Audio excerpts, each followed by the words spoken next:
For centuries, humans have tried to unravel the mysteries of the body, often turning to folklore to explain the unexplainable.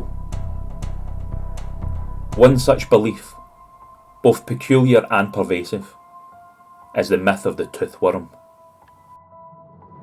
Long before modern dentistry, the toothworm was blamed for the agony of toothaches and decay. The idea was simple yet terrifying. Microscopic worms were thought to be burrowing into your teeth, causing unbearable pain. This belief wasn't confined to one culture.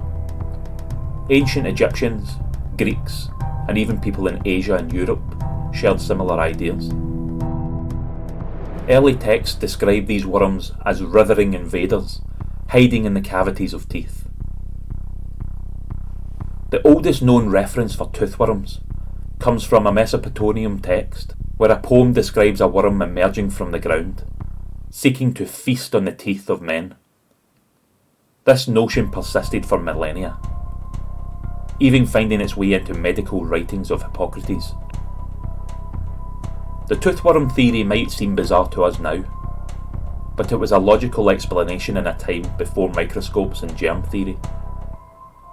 People observed the holes and decay in teeth and associated them with other common phenomena, like the damage caused by cropworms.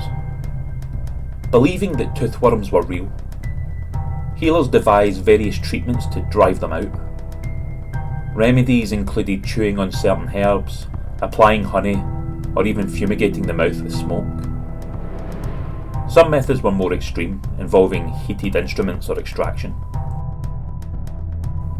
It wasn't until the advent of modern science in the 18th and 19th centuries that the toothworm myth was finally debunked.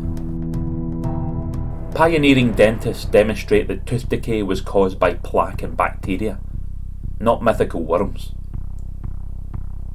Though the toothworm has been relegated to the annals of history, its legacy lives on as a reminder of humanity's enduring effort to understand and heal the body, even when knowledge was limited.